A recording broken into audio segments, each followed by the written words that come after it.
teams during the regular season, the best teams during the postseason. And that's what these playoff expansions are all about, giving more teams an opportunity to see if they can be the Cinderella.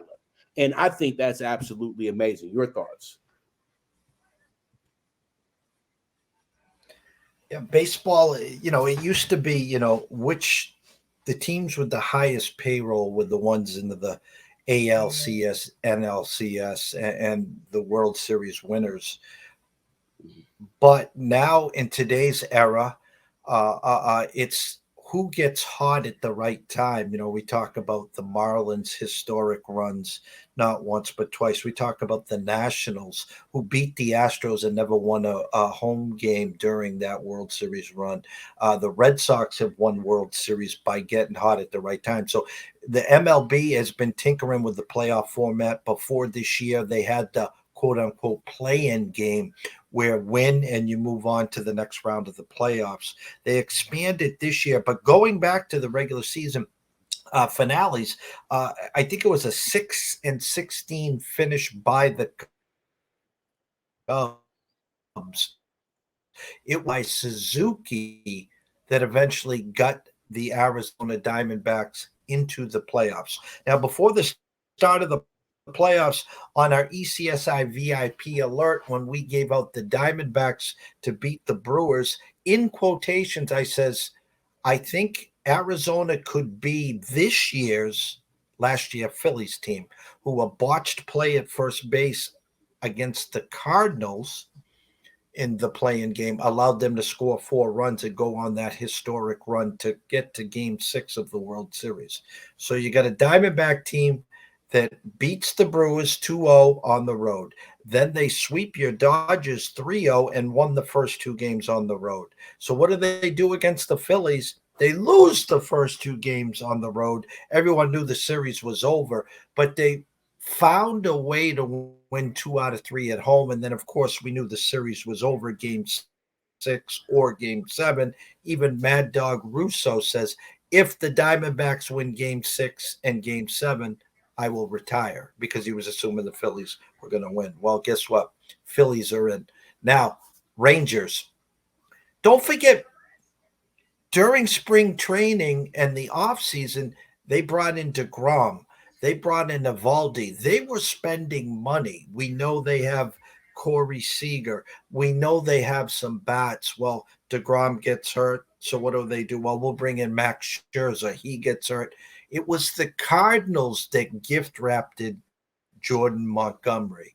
So the Rangers, undefeated on the road in today's playoffs, face the upstart Diamondbacks, full of 23 and 24-year-olds. Both teams playing with house money. Rangers open up -175, Diamondbacks +155.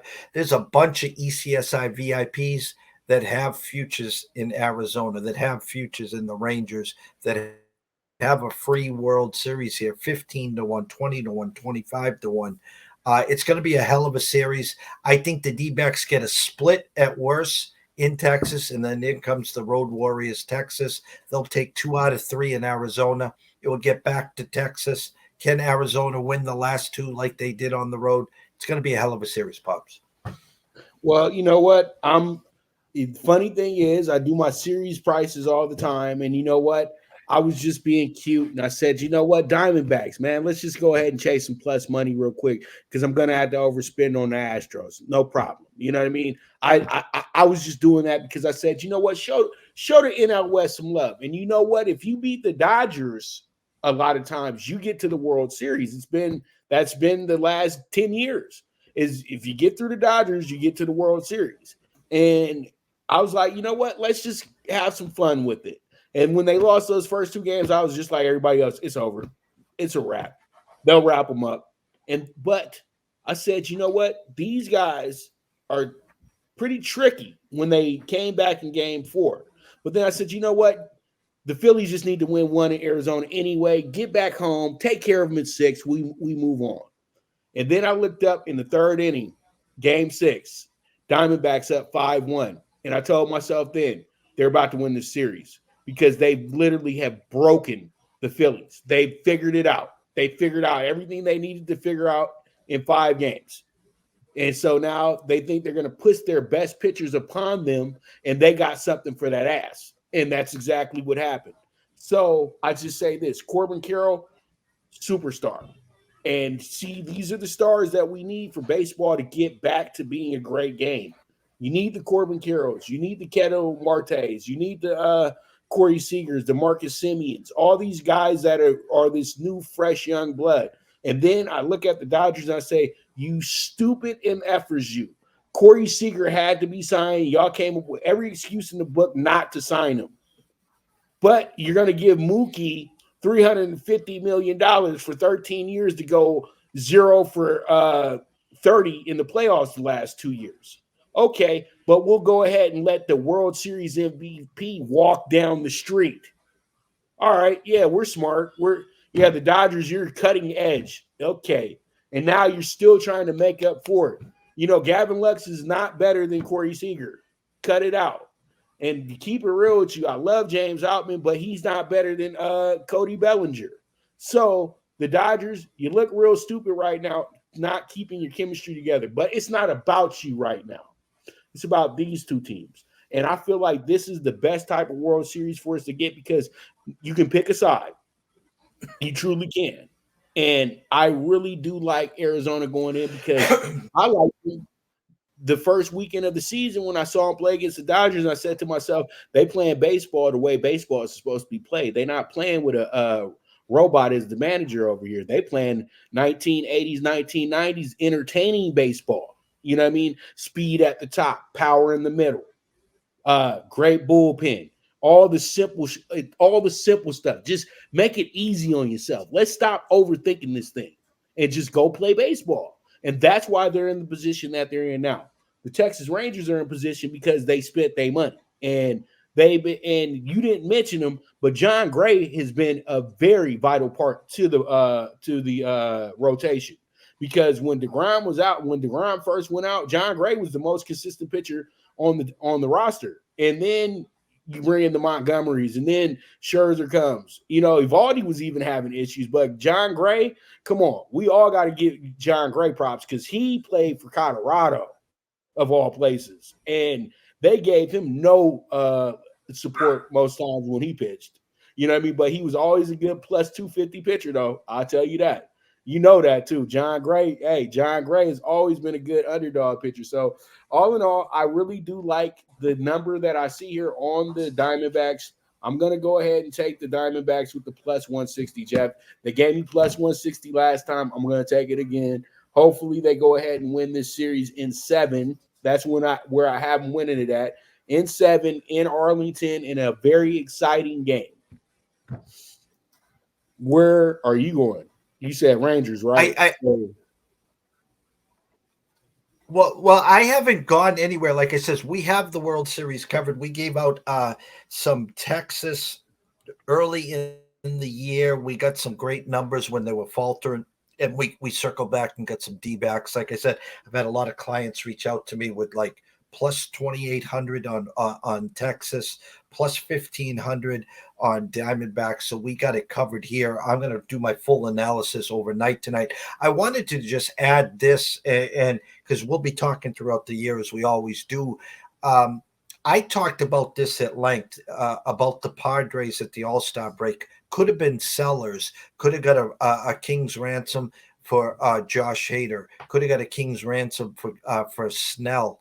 And obviously, Juan Soto with 1 year left. And, of course, we know the big prize is Shohei Ohtani this offseason. And I've talked at length that, you know, the Dodgers are the favorites right now. But there's a team called San Fran in Seattle that will be a big part of this. But my point here, Pops, is the Yankees have already reached out to the Padres about Juan Soto. And so I thought this was going to be the perfect fit for them, other than Boston, of course, because you can get yourself a lined up right now and quick and painless. Make a deal with the Padres, make a trade for Soto.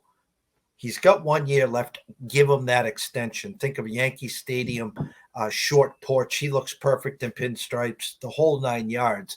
And my point is here, why not get ahead of this? Because knowing you're not going to get Shohei Ohtani. So my point is, if Yankees strike that deal and get Soto before the free agency starts, that's one less person in front of you to sign Shohei Ohtani. So it looks like the Yankees are trying to be proactive, where if I'm the Red Sox new GM, Craig Breslow, I'm already on the phone. I'm making the deal to get Soto to Fenway because I know Shohei's not coming to Boston. So just a quick heads up to you and your Dodger fans and the GM to say, hey guys, you better wake up. Even though there's a World Series going on, there's people behind the scenes already picking up phones and trying to plant the seeds for a few deals.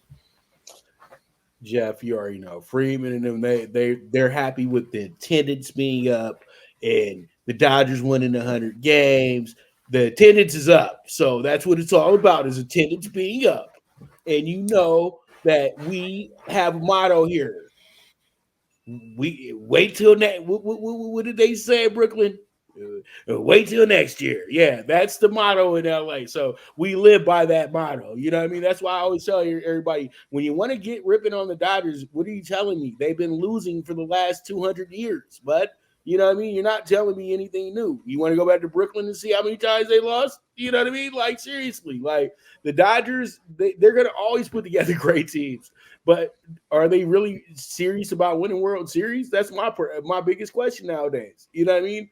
And you know, it is what it is. But hopefully the Dodgers do make that happen. Shohei Ohtani seems like it's gonna be something, but the Dodgers got to do more with the winter meetings to me. I think that you know how to develop players. Let's stop, hoarding the farm. Oh my God, we can't get rid of this guy because he's number 5 in Baseball America. Yeah, you can't get rid of him because you can go get a player that's going to help you win a World Series right now, not a player that's going to help you win a World Series 10 years from now.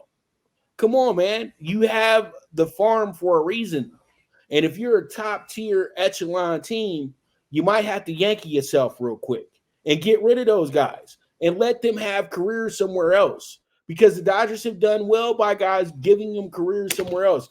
Great example, your boy Santana going to Cleveland. For all the people, Milton Bradley of all. Come on, you gave up a 6-time All-Star for Milton Bradley of all people, bruh. So you can't tell me that you can't get rid of some of these people. You know what I mean? Like you just can't tell me that. And now when you think about it, not getting Soto a few years ago has been detrimental to the Dodgers winning back-to-back championships, because he definitely was the piece that was needed.